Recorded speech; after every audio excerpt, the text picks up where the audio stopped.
Hello, all you educators. I'm Madame Sensei, and I teach Spanish, French, and Japanese to high schoolers out here in the beautiful Pacific Northwest. And I'm just going to explain to you what this playlist is all about. It's for my students, but you are welcome to steal anything you like from it, because why should we all have to reinvent the wheel, right? So the question is, what is metacognition, and why is it important to learning? Metacognition is teaching the students to think about how they learn. So basically, we need to teach them to own their education.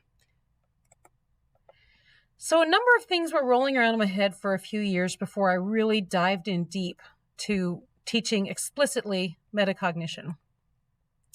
First of all, I saw this Firefly Learning Conference, and I've got the link in the description. This is Dr. James Nottingham, and he really made an impression on me. He postulates that to gain any skill, you need to ask yourself 3 questions.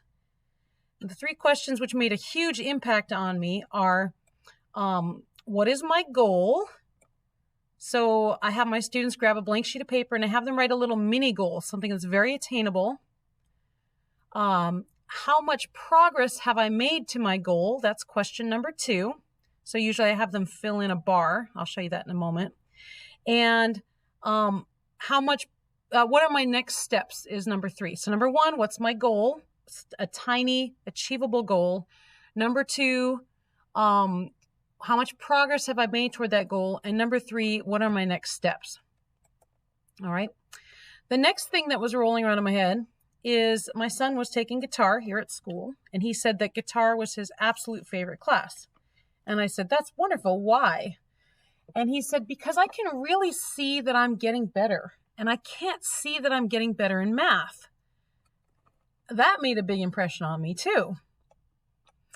And another thing that was rolling around in my head is I was really tired of correcting papers because it was always the same. It was always the same stuff. It was, did you check that your verb was conjugated to match your subject? And here's a student, I had them write in the bottom, the little conjugation chart, so they could keep looking at it, It's always the same thing. Did you check to see that your adjectives matched your nouns?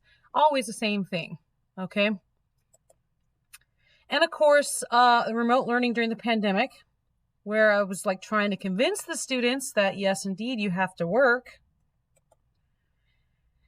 And looking at the Hattie effect sizes, specifically, I was thinking about strategies to integrate with prior knowledge right here, and about how to do concept maps.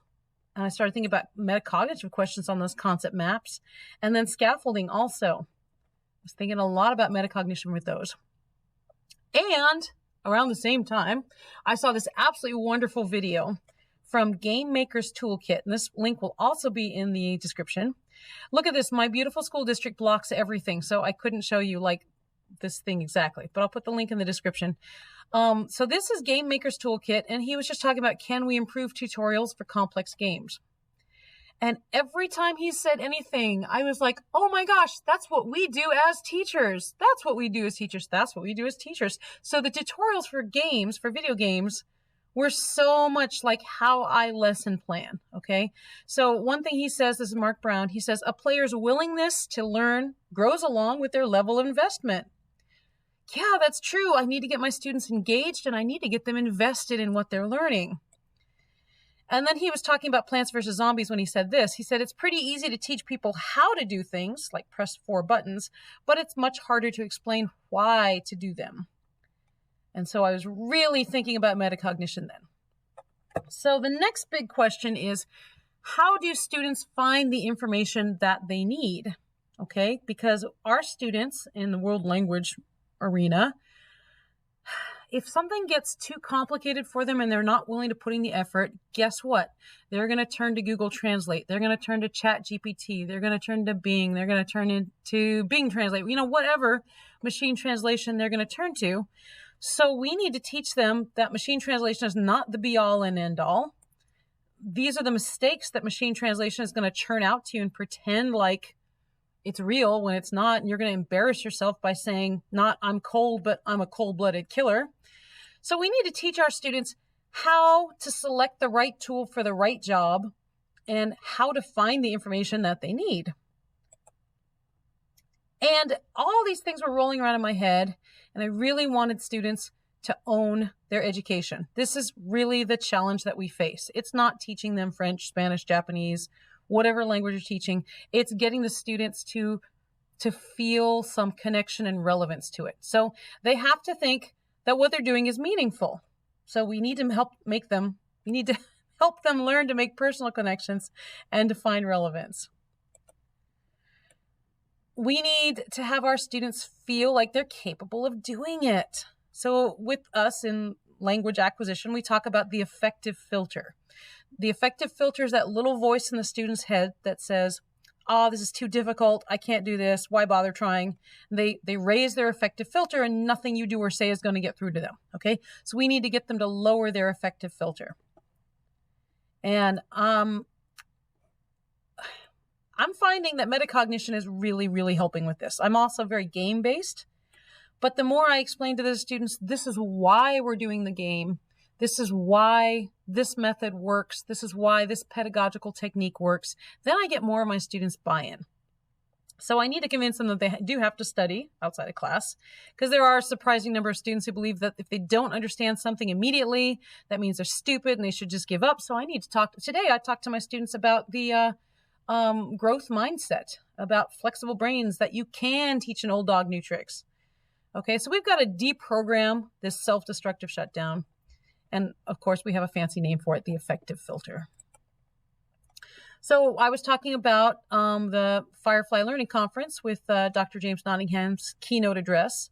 And so when I feel like I'm losing my students, I have them grab a blank sheet of paper and I have them draw 4 graphic equalizer bars. Okay, and this is reading, listening, speaking, and writing, because that's our standards for everything we do. Can you read it? Can you hear it? Can you speak it? Can you write it? Okay.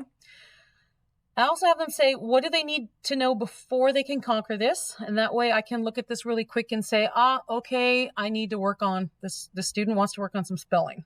Okay. The student wants to work on pronunciation. All right. I have them set a mini goal. The student wants to describe her friends. This student tells me that she's still not confident in conjugating. Okay. Some of the main things, this is a Spanish student. This is a French student. Pronunciation, again, everyone needs help with pronunciation. Okay, and then the goal, okay, a tiny achievable goal so that the students can feel like they have reached the goal. Not, my goal is to be fluent in French. Well, of course, that's going to take years to get to. So it's a tiny achievable goal. How much progress have you made up to this point in time? Not how much progress have you made in memorizing the entire Spanish language. How much progress have you made right now in describing your friends, okay? And then the next steps. What do you need to do now? Okay. Pay attention when listening. So even if it's fast, I understand. All right. So that's good. Okay. When we do speaking exercises, I'm going to start the conversations and repeat things until they make sense. Perfect. Perfect.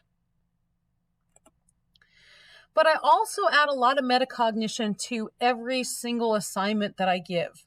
Okay. So any writing assignment is going to have something like this on the bottom. These are for my free voluntary reading or silent sustained reading. Reading this book was too easy, just right, too hard. Have the student shade it in or circle it. Writing these sentences using words found in the story, because I really want the students to use words found in the story. Okay. Easy sentences. I feel good. I should have broken long sentences into 2. This was for a guided language acquisition development sentence patterning thing we did. So I had them read first and then write some sentences using the GLAD techniques. You can check out my playlist for the GLAD techniques for this one. And then easy, I followed the order, or hard, I did not follow the order, to remind them, hey, follow the order I gave you.